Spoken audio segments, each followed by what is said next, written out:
Hello and welcome to Brian Moore's Full Contact with the Telegraph. The opening weekend of the 2020 Six Nations is now a matter of record, and not one which England or their head coach Eddie Jones will be particularly happy with, I wouldn't have thought. Jones promised to be brutal and to bully his opponents up front, but was made to eat his words by a young French side who were better in almost every department. We'll get the thoughts of the former England centre Mike Tindall on what needs to change for England ahead of next week's game with Scotland.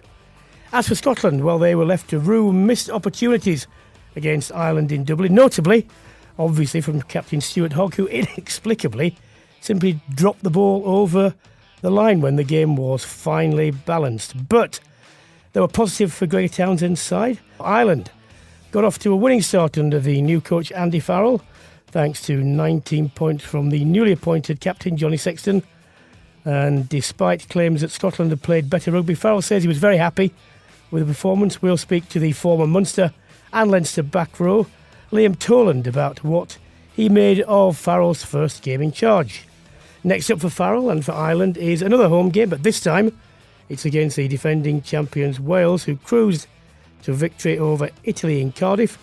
English-born Nick Tompkins impressed on his debut and must be pushing for a start against the Irish, and we'll speak to the former Ospreys head coach Sean Holley about Tompkins and also get his general thoughts on Wales' first game under the new head coach Wayne Pivac. Alongside me today, I'm delighted to welcome back the former Scotland and Lions fly half Craig Chalmers. Hi Craig. Hi Brian, great to be here. Good point made by Stuart E40 on Twitter. If you're going to shout about France and brutality, then pick an Exeter or Surrey-sized pack. Not Ewells at lock, two open sides of the back row, no recognised number 8, a lightweight fly half, an inside centre, and a scrum half who doesn't move the ball quickly. There's not a lot you can say about that, is there? Completely right. We'll go on to talk about England specifically with Mike Tindall, but let's go to France. It was a young squad. I personally doubted whether they could show the cohesion that they certainly did. I was surprised. They must have been very pleasantly surprised. What did you make of them? No, they've got a young squad of players coming through that have won the last two under-20s World Cups, so they've got young talent coming through. But I think they mixed it with experienced guys as well. I thought the tarmac, the halfbacks. I thought Dupont was sensational. He was fantastic, and he's got great pace. He's not played that much international rugby over the last few years, but when he's played, he looks sharp. He's clever, isn't he? He's great little kicking game. But those two were excellent. You've got some Rates and Vakatawa in the midfield. It's a real quality players. But the most impressive thing for me was the defence. The line speed. Yeah. And I think we all wondered, is Sean Edwards going to have an initial impact? How quick will it take? And I think we saw it on Saturday in that first half. The thing is, you can't prove scientifically that Sean Edwards was absolutely responsible for that. But he is the only common denominator between that and other performances we've seen other sides do. So he must have at least had a major impact. And one of the things that France have never been good at for a long, long time is doing all the horrible, hard, unseen work that you don't get credit for. It's not flashy and so on. And yet they seem to relish in that and did that. And although, you've got to get this perspective. England did score 17 points unanswered. But, they were the product of two bits of outrageous skill from Johnny May, really. I think only one of the tries came from a nice back play with the first time actually a little bit of deception. The ball went out the back and Johnny May got loose. And when he gets loose, he's got some gas to burn. England just had no invention over the weekend. I felt sorry for him. I think the biggest problem is when things aren't going right in the pitch. They seem to have a little bit of leadership at times. What do we do? How do we change it? That line is flying up at you. Mix your kicking game up a little bit more. England didn't do that. So they've got to really look at that. Looking forward to this week, because I think England coming to Murrayfield is going to be an absolute battle, and they'll be asked lots of different questions in that game. Let's get the assessment of the former England World Cup winner and centre Mike Tindall is on the line. Hello, Mike. Hello. Now then, let's set about this. There are a lot of things went wrong. It's easy in hindsight, but what do you think of decisions like not picking a number 8? Look, I think most people were saying you should always pick a number 8. I just don't like people playing out of position. And when you finally think you've cracked it with Underhill and Curry at 6 and 7, and you've got players such as Simmons, Don Brandt, Earls, who have all been doing a job for their club at 8, why you then feel that you need to take one of your best players and out of position and in a position from parts of the game doesn't really have any experience of in an away match and an opener is a strange decision for me. And you could say that same thing about the fullback role with Furbank in the same way, but we missed when we had our dominant scrums to middle of the first half towards the end and through to the end of the match. You missed someone like Billy just taking control of that, whether it was going with the wheel or whatever it needed to be. You just didn't have that, understandably, Curry just didn't have that confidence to sort of take the lead there, and that's not his fault. He's a fantastic player, and when he's playing in his own position, I just don't see what the point of it, with all the second row options that we had, why we had to play a second row in the back row, and we've got a 6 and 7 that we know that we like. We've seen it all the way through the World Cup. I'm sure there's a few 8s putting their hands up to justify having a game out there.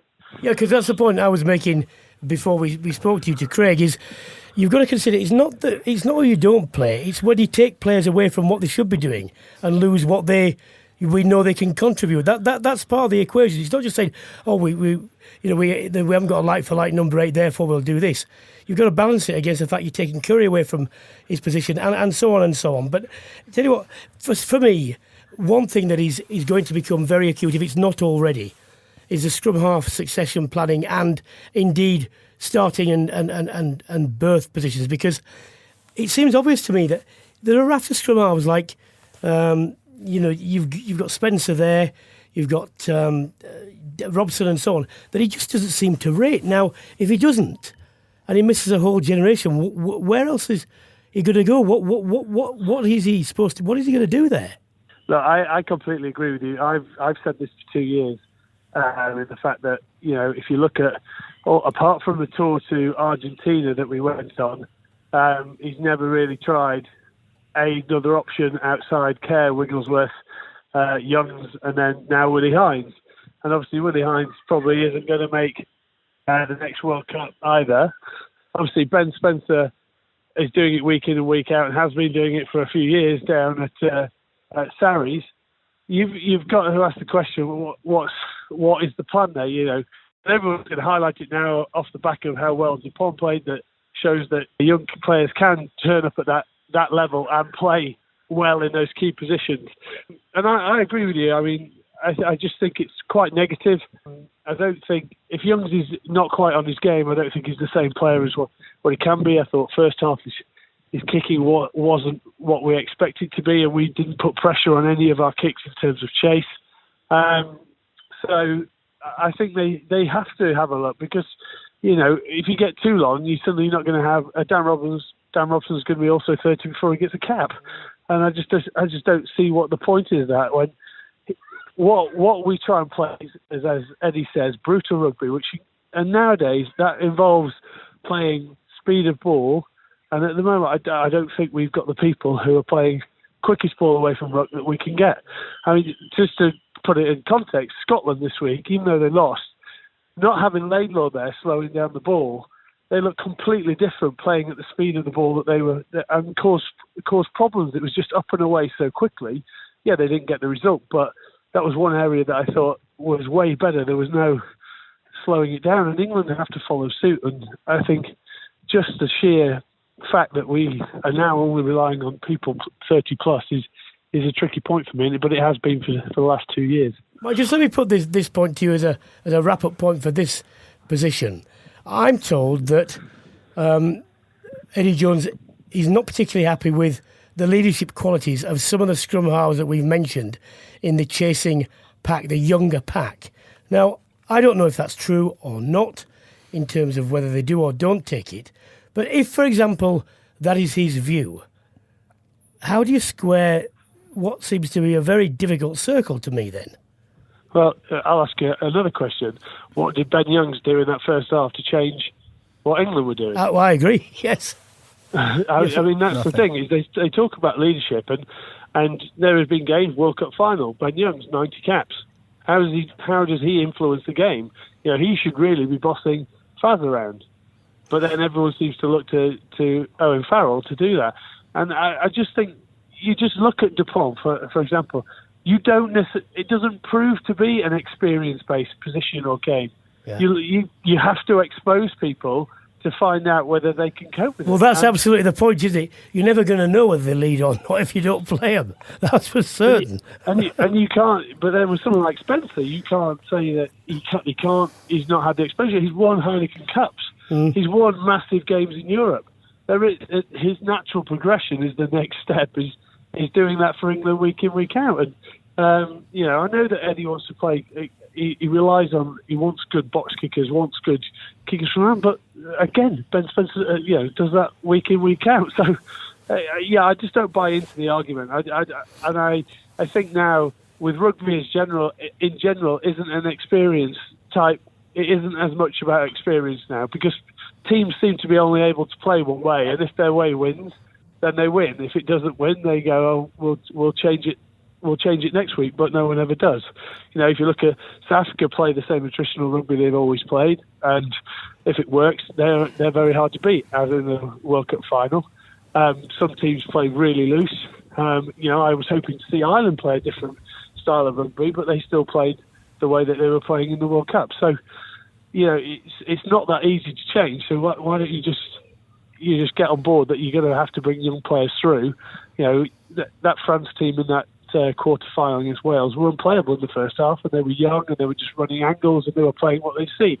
That's where I think the game is really now. The experience side comes down to taking 3 points when you're 17-0 down straight after half time, and you should always kick those points rather than going for a scrum, because the game is talked about in momentum nowadays, and the only one who wins that momentum, unless you score a try, is France. They go up 2 points because they've now repelled you on their own line, which is what happened. Hi, and Tins. It took England even longer to get into the game. Hi, Tins. It's Chick here. How you doing? You okay? Hello, mate. Yeah, you all right? Listen, obviously, big talking points about midfield as well. Who you play at 10, who's at 12, and who's at 13 for England. Looking forward to Murrayfield this weekend, who would your midfield be? I think I personally would have Farrell back at 10, but it's who would you play in the centre?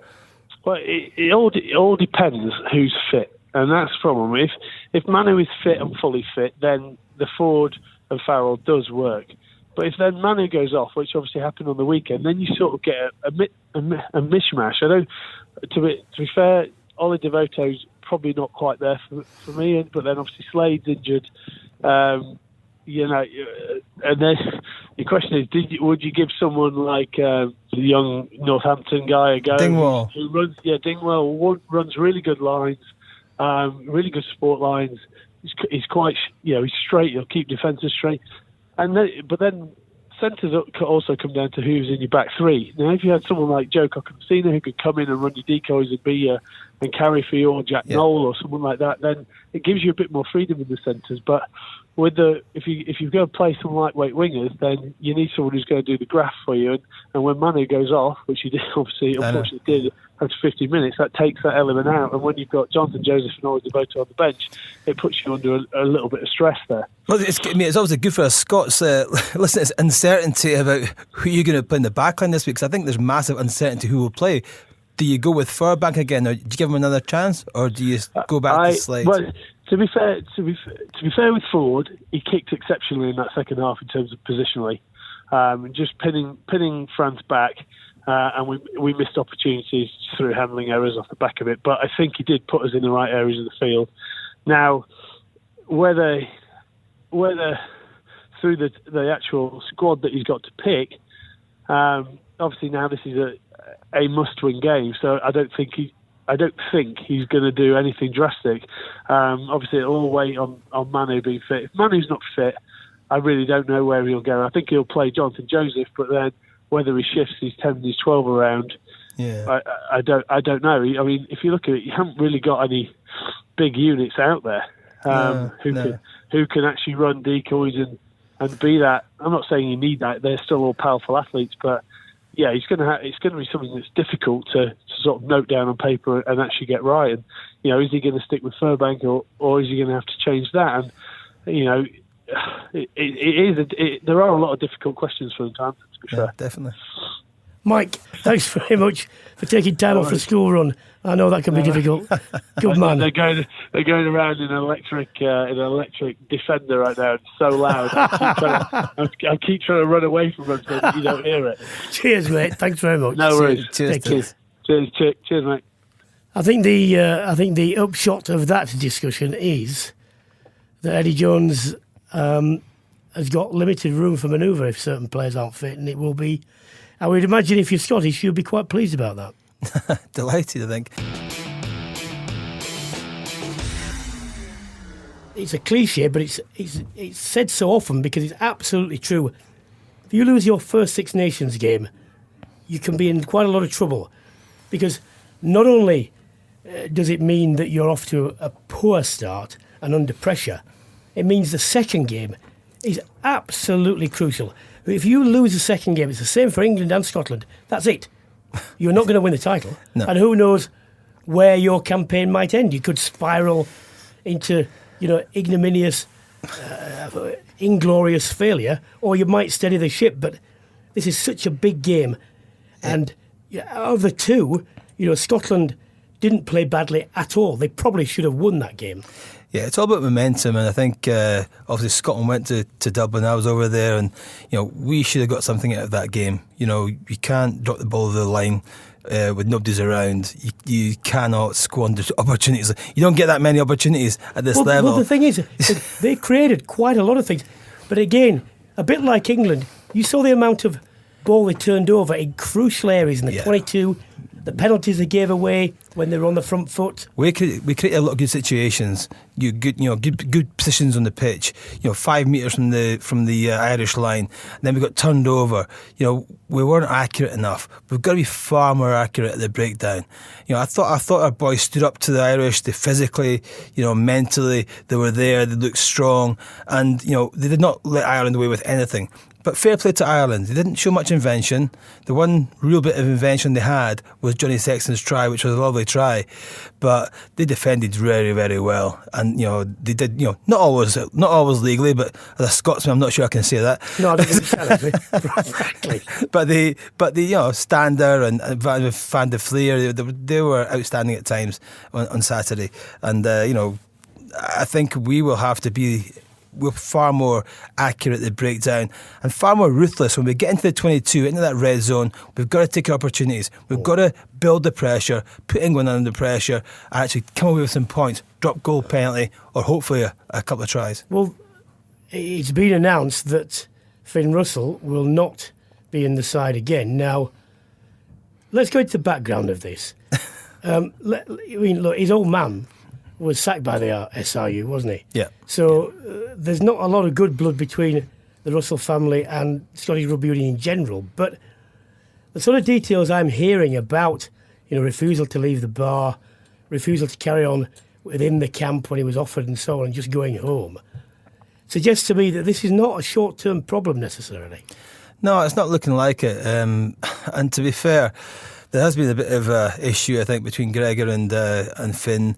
It's not just about his dad, I don't think. There is that bad blood as well, but his dad won the case against the SRU, I think, and it went to court. He challenged them and won the case.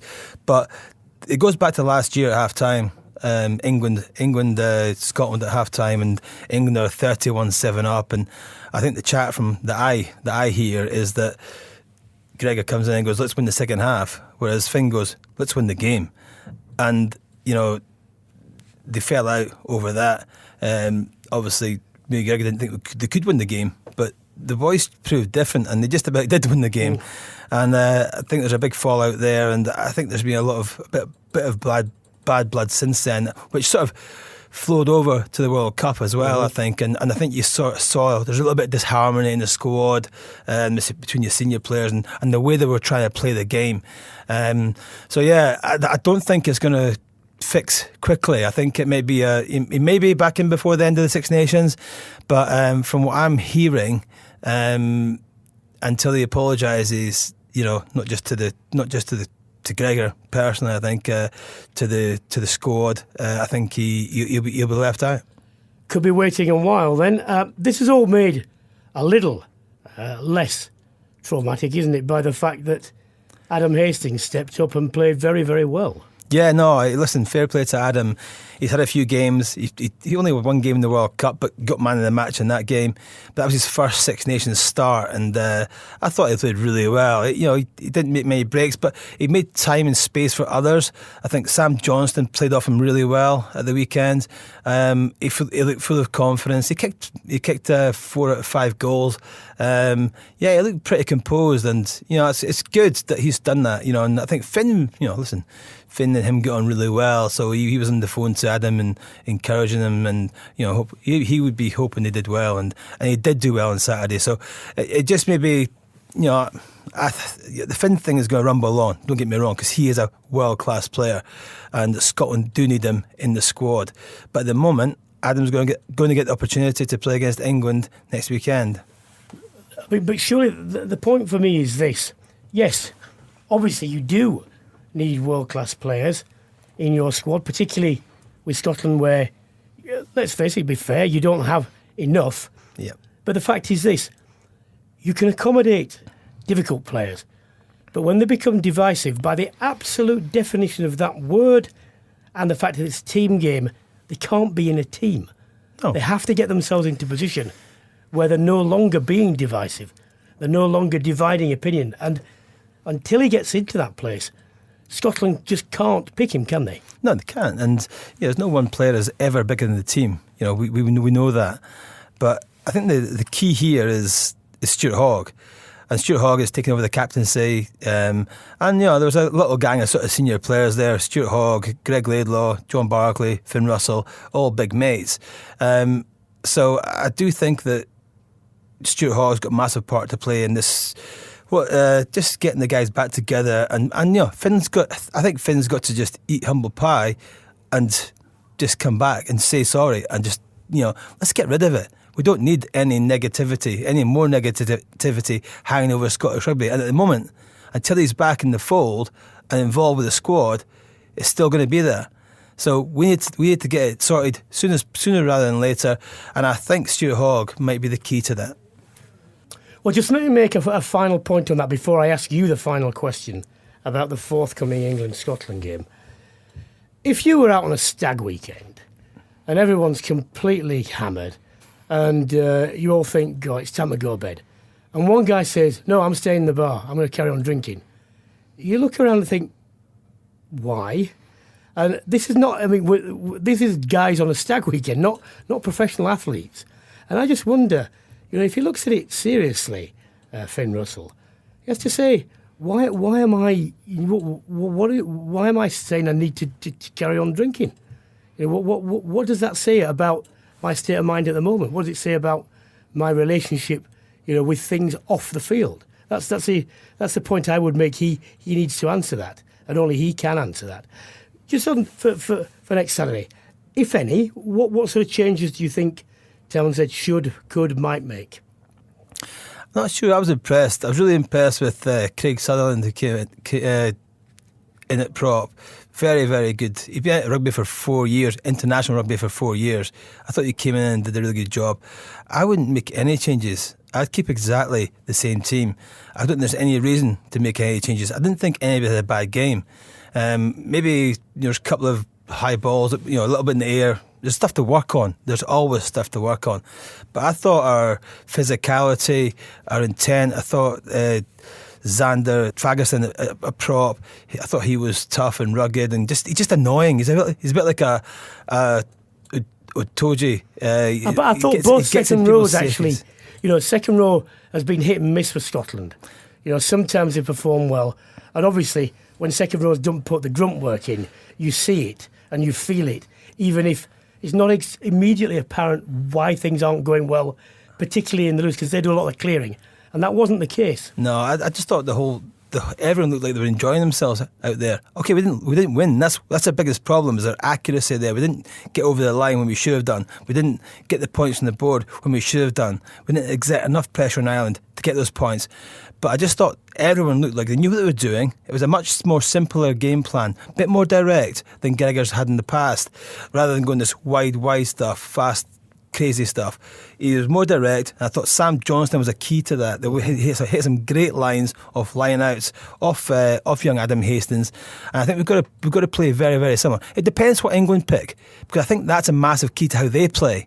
I think they need to make 2 or 3, 4 changes in their team, and one of them would be Owen Farrell. If you play forward at 10 on Saturday, I think that'll be one channel we go down quite a lot. Well, the new Ireland head coach, Andy Farrell, said he was very happy with his side's win over Scotland. Let's get the perspective now from Dublin, from the former Leinster and Munster back row, Liam Toland, who is also writer now for the Irish Times. Hi there, Liam. How you doing, Brian? Not too bad, mate. Farrell said he was delighted with the win. They thrashed Scotland in the World Cup a few months ago. How happy should he be with the performance, do you think? Well, I think to start off with, if Finn Russell was playing for Scotland, I think we might not have won that game because it became much tighter than what I had anticipated flowing into the weekend. And partly that reason was, I think it was a pretty physical encounter. But if Scotland had tidied up a little bit of their game plan, some of the mistakes made, the obvious one is obviously the fullback and captain when he's still gone over the line. But there was less obvious ones, but the error count and the penalty count, and at the times when Scotland turned over possession, they were really attacking, and they spent an awful lot of time in Ireland's 22, much more than Ireland spent in Scotland's 22. So there's certainly worrying signs in a sense. But then there was kind of like little green shoots as well, Brian, where I thought that the Irish back three and midfield were much more on the ball. I think Ringo's, I don't know what the stats are in terms of it, but having watched it, I think he had hands on ball way more than he had in the World Cup, we'll say. So there's certain aspects of the attack game that's definitely subtly changing. I think the Irish scrum under the French referee, I don't know what you thought, Brian, but I thought there was a funny interpretation sometimes there. So that's a little bit of worry. And the platform that is the Irish line-out didn't prove as fruitful as you like. So I think an awful lot of rugby is played, but in Ireland's sense, it was played in the middle of the park and very much less visits into the Scottish 22 than you'd expect. So it was kind of a bit of positive stuff, but a lot of teething problems, a sloppy game at times, and Scotland contributed in both facets equally as well. I think when you don't have Devon Toner's weight in the second row, the second rows that played, they are very good players, no doubt about that. They're not heavy men, though. And I think... and Henderson packed down a tight head as a tight head second row. That was unusual. I know there's a new scrum coach in John Fogarty. He's a new scrum coach.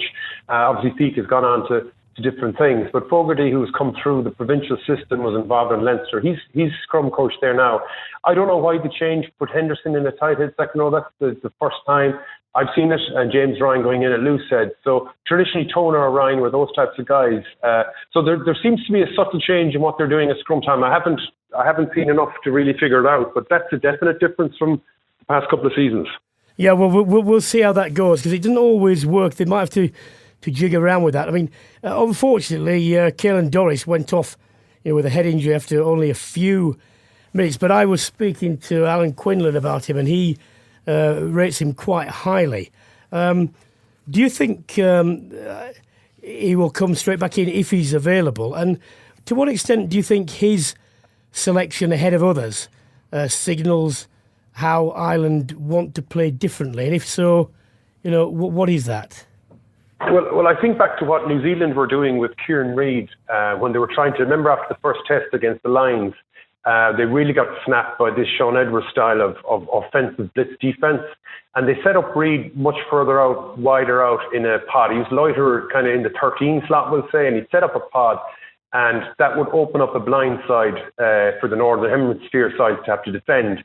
And with the less numbers, they were less likely to blitz.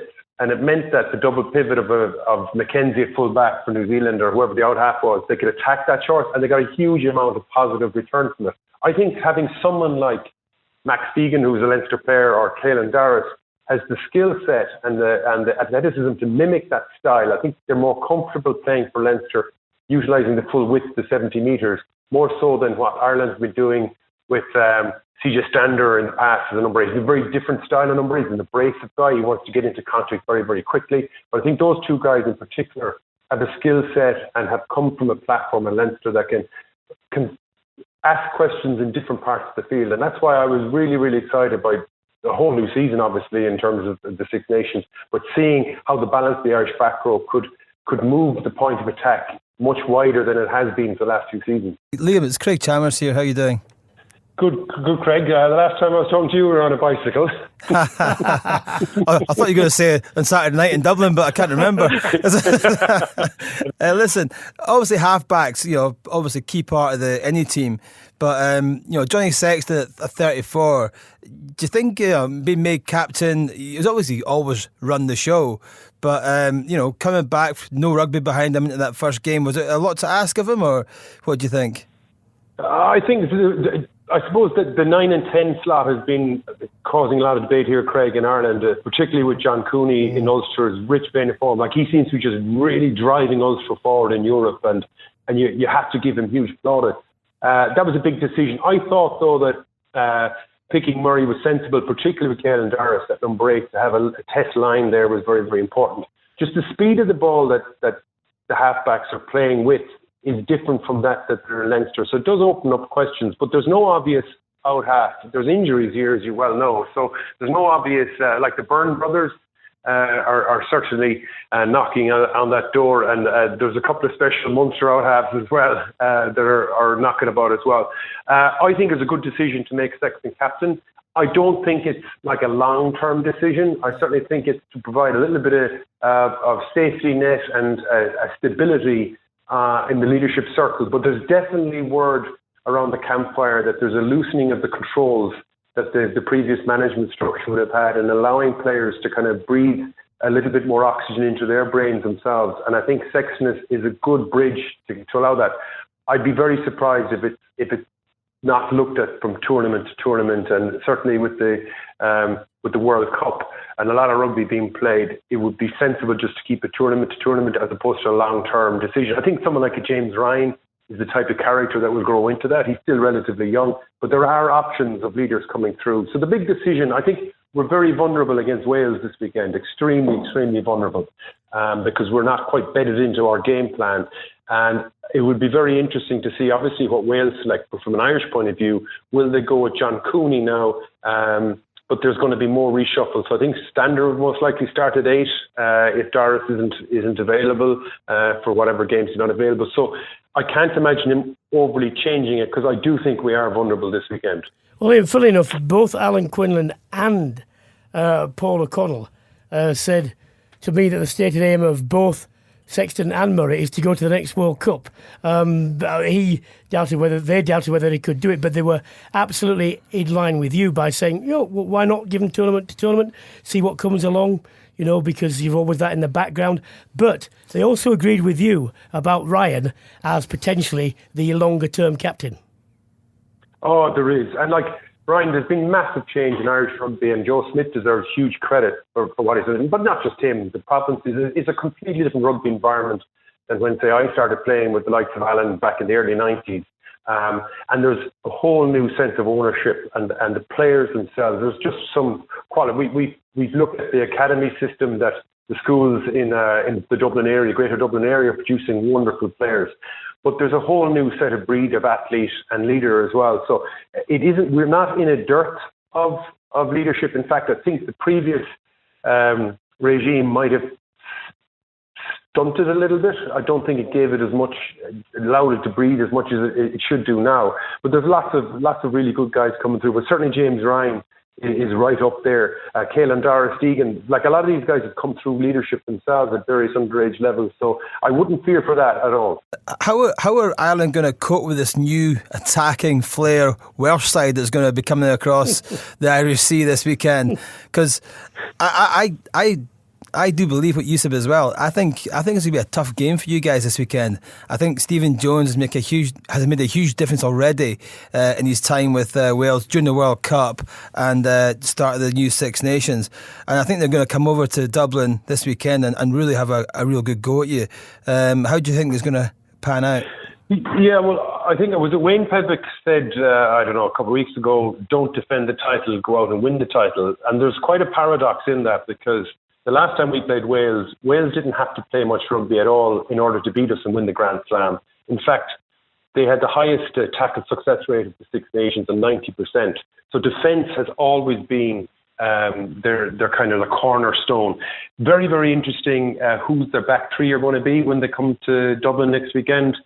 Who their number 13 is going to be, because there's certainly question marks over their outside centre, whoever, I don't know who that might be with the various different permutations there. But certainly if George North, there's no doubt he can tackle, but can he tackle and make decisions at the pace that he's expected to do at a game that level? We don't know. Another interesting thing, watching how Wales played Italy in the first half, they certainly got to the gain line as quickly as they possibly could. Like the first 5 or 6 lineouts was off the top. In fact, their tries came off the top in essence, and they attacked the blind side quite a lot as well, really trying to get the game way quicker than Italy could do. And I was watching Falatau. Like, I know he's coming back into it and he's such a powerful player, but Stephen Jones seems to place him out in the tram tracks for really long periods of time. And if the ball doesn't come his way, he's kind of out of it as well. So I get a sense that Wales themselves are feeling their way through into the new regime and the new style of game. But I think that this is something we should be worried about. But, we'll keep our powder dry until we see the team selection, because Ireland will be down some key players in Gary Ringrose, and there's doubts of others as well. So it's going to be pretty interesting. You're right. Liam, it's great to speak to you. Thank you very much. Great contributions, mate. All right, take care, guys. Cheers, mate. Very insightful. I enjoyed that from Liam. A lot of good points made there. Interested he mentioned because we can't see this, but we know what it means, the freeing up of people within a structure. Joe Schmidt obviously, was a very, very intense and well-organised man. And you could see that got Ireland so far. But when they came to 2018...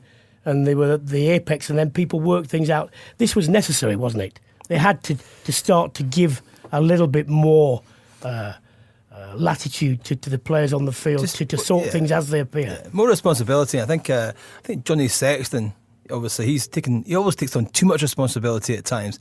I think the likes of Henshaw and Ringrose and the younger guys need to take on more responsibility. And the Stander in the back row, these guys, they've got to take on more responsibility as well. And the way they played at the weekend, I thought Van der Fleer was fantastic. 2 massive turnovers in the end. Yeah. Unbelievable. And that's what wins you games. It's not just the kicks at goal or the fancy tries. It's it's those dogs on the ground that are winning ball when they shouldn't, when they've got no right to win them. Sometimes illegally, sometimes not. But hey, listen, they get it, and you play what's in front of you. But I think how good was Jordan Larmour as well? I mean, in space, and Bundy Aki as well. He's another player who just every time he plays, he doesn't seem to do much wrong. I just thought Ireland offered very little adventure at the weekend. Really, I think they need to have more deception in that midfield, and if they can do that, like the old Leinster team used to do, or the current Leinster team are doing at the moment, then it's going to be an absolute classic test match next weekend in Dublin. Good, yeah. It'll be a proper test match. The 2 games next Saturday are going to be fascinating to watch. Hello rugby fans, my name's Danny Boyle and I'm the Telegraph's Commuter Editions editor, which means it's my job to provide you with great journalism that makes your journey to and from work as enjoyable as possible. I can't prevent train delays or guarantee you won't get caught in the rain, but I can make sure you're up to date with the best of the Telegraph every morning and evening. My colleague Chris Price and I produce briefings to bring you up to speed in just 2 minutes at both ends of the day. Now, they're also available on Apple Podcasts, Spotify, or wherever you listen to your podcasts. Just search The Briefing or follow the link in the show notes to this episode. Well, the defending champions Wales, they cruised to a bonus point win over Italy as they were always probably going to do. It was Wayne Pivac's first game in charge, but different thing going to Dublin. Why don't we get the thoughts of the regular contributor to this podcast, former Ospreys head coach Sean Holly's on the line. Hello, Sean. Hey, mate. Hi, mate. Look, a routine home win against Italy. No one suggested it would be any otherwise. But what did you think stood out as a hallmark of the new Pivac era within the win? Well, there's a couple of things, really. I think they showed a lot more endeavour in terms of fielding kicks in the backfield. We were used to seeing Lee Halfpenny and Dan Bigger catching it in the backfield and then kicking it straight back up in the air and winning it in the air. But there was definitely more intent to play the likes of Johnny McNichol and Josh Adams running it back. And they're obviously very dangerous with Liam Williams to come back as well, possibly George North back to the wing. It's very evident from that game that was it. The use of Justin Tipuric was a big factor, Brian. Under the Gatland era, we've seen Justin being used as a line-out option. He was very much used as a playmaker, standing in at scrum half. He was used as a pivot for a front maul and a front peel. He was used out in the backs as a decoy and a runner. And I think, that's going to be a significant difference is getting those types of players to play in the wider channels and be playmakers. Because when you got the likes of Falatau and Tipuric in your midst, then they are good ball players. So that was a fundamental difference. I think we're yet to see too much more in the attack. There was evidence of Alan Wynne being in the wide channels with Aaron Wainwright and Tipuric. That might be a significant change because I understand that Wayne Pivac thinks that the big men in the middle part of the field are liable to be held up for maul situations. So he goes for the smaller sort of fleet-footed hookers and maybe get seatbelt penalty tackles as well. So there were little things in there, but as I said, you have to take into account it was Italy. They were very poor, and we got sterner tests to come. Yeah, well, and that's undoubtedly the truth, but you can only, face what's in front of you. I think, when you look at the performance of Dan Bigger, he's obviously benefited from playing in the setup at Northampton and the way they play, because I've always known that he had a lot more about him than just the, solid, dependable kicking side to him. I just wonder what the constituents of the centres and back three might be, given that, Tompkins came off, had a good cameo from the bench. What do you think is likely to shake down in those areas, in those units? Well, Tompkins really did himself a lot of good, coming on very quickly. Johnny McNichol had a HIA, so he got a quick 5-6 minutes and made a great turnover and a burst and a break. And then when he came on, eventually, he really excelled. And I think it may force Wayne Pivac's hand to pick him in the next game. George North didn't do a lot wrong, but he didn't really, set the world alight either. But, there may be a tendency for Wayne to put an arm around George North, continue him there.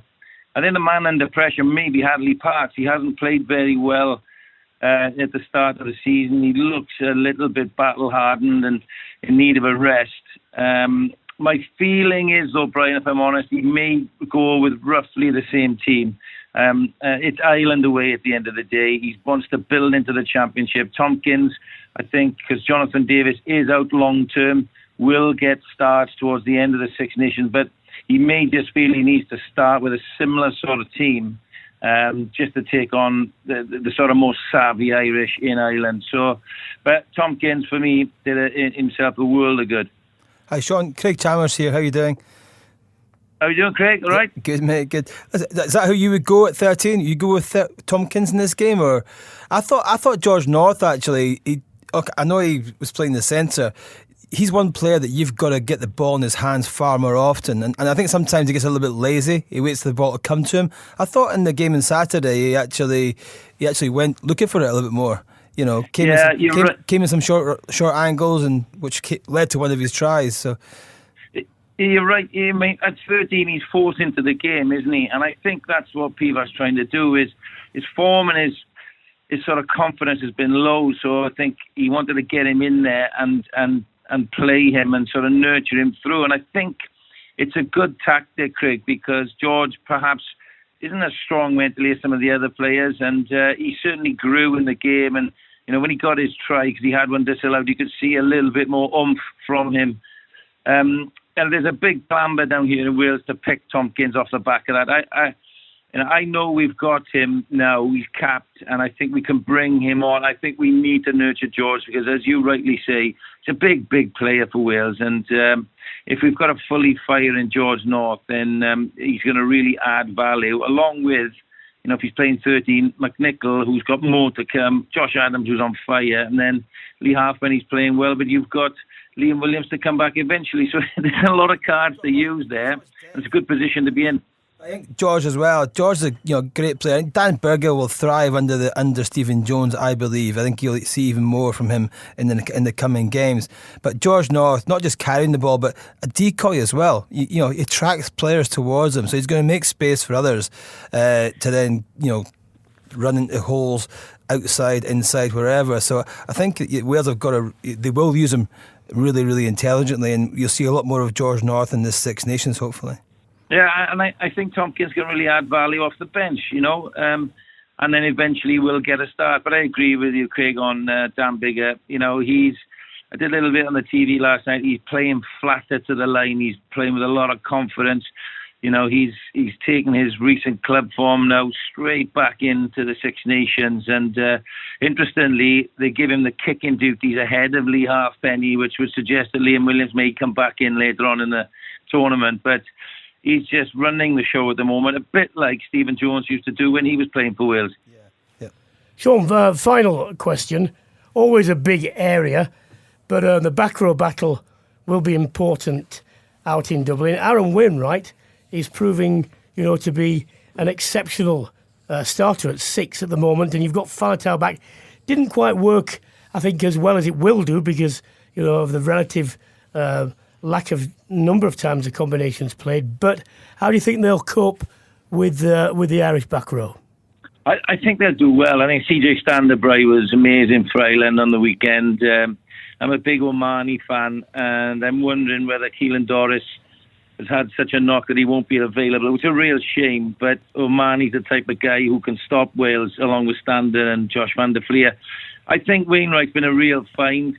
There's a train of thought down here that Ross Moriarty should play, but I think we saw on the weekend that Wainwright now is the line-out option that allows and frees up Justin Tipuric. Faletau needed the game. He needed to get back in a red shirt, but he's our world-class number 8, and he'll get better as the tournament goes on.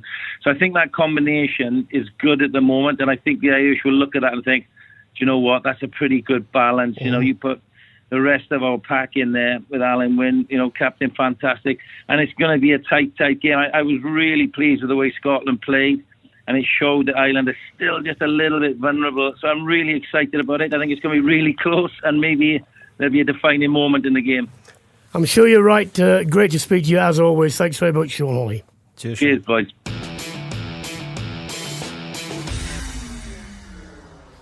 Let's take a few Twitter questions, Craig. From Martin Drum, what do you think can be done to resolve the Finn Russell situation? Well, we've been over that, haven't we? Got to apologise. Yeah. He's got to apologise. He's got to get himself back across to Scotland, get himself meeting with Gregor and Stuart Hogg, apologise to the team, do what he's got to do. We need to get him back in the Scottish squad. It's not going to be this week, but there's three games after that, and he's a key player for Scotland, not just this season, but for years to come. And yeah, eat some humble pie, Finn. Wind your neck in and get back involved. Craig Watson, do we need to stop putting players in the sim bin for 10 minutes for simulation? It's creeping into the game, needs to be stopped. Players shouldn't be trying to get each other sent off. Yeah, I agree, absolutely. Totally. Completely. Totally. And you have to have zero tolerance on this, because we all know where this goes. We've all watched Premier League football, yep. And if players can do it and get away with it and successfully and get rewards from it, they will do. And it can make a huge difference to the game as well. So, listen, if you get a penalty, you're simulating and it's not legal, then should be reversed. Should be reversed. Yep. 10 minutes, get in the bin, and they won't do it again. Exactly, that's the point. If you make the time to make the stand is now. Yep. Can't do it when you've allowed little bits in. It's not part of the game, never has been part of the game, thankfully, and we don't want it to be. Quite right. Lastly, Thomas, who do you make as favourites for the title? France looks strong, Wales play away. Wales have England and Ireland away. Ireland unconvincing. I think the likely winners probably will come from the game in Dublin, of the overall thing. I think at the moment, I still think the French... look, I remain to be proved wrong. They may well prove me wrong. A really good start, but they were at home. England, remember, have lost 4 out of the last 5 games in Paris, in the Six Nations. So they're not good out there. There's a lot more to come from them in this sense. If they'd carried on from the 17 points they put on and just cruised away, but they didn't. And there was a point in which, had England scored again, which they might have done, it would have been a 3-point game. Now, when you're 17 points up, you should put these games to bed, and they didn't. You should, but they were the better team, undoubtedly. But let's not. That's the question mark for me. England didn't play well. Okay, they froze a bit. There was lack of communication. There's a lack of urgency in the ranks. But France, France are a good side. They're a young side, very, very young side. Eddie Jones went across there, maybe a bit overconfident. With the same players that played in that World Cup that beat New Zealand in that semi-final. But I think France have got massive potential, and it might not be this year. But I think that's all I'm saying. I think just this time round, I think because of all the reasons you said, the winners of this tournament this year are likely to come from the game in Dublin. I think Wales. I think personally Wales. They've got good fixtures. They've got to come to Twickenham. It's going to be a massive test for them. But I think by the time they come to Twickenham, England could be desperate. Yeah, they could be. I mean, this is the pressure this weekend is all on England. I think it's going to be 2 fantastic test matches. But I think Wales will. I think personally, Wales will go to Ireland and nick it. I really do. I just think it's they're playing good rugby. It'll be a much harder test, obviously, than they've had the last couple of games against the Babas and Italy. And Italy look like they just look like they're going to get a couple of hidings over the next couple of weeks. Well, that's all we have time for this week on Brian Moore's Full Contact with the Telegraph. Thank you to my co-host Craig Chalmers and to all our guests. I'll be back every Monday evening during the Six Nations from all the usual places you get your podcasts from. So if you enjoyed this episode, why not tell others? Download it. Make sure you disseminate the information as far and wide as you can. And if you want to, leave a review. But for now, it's goodbye.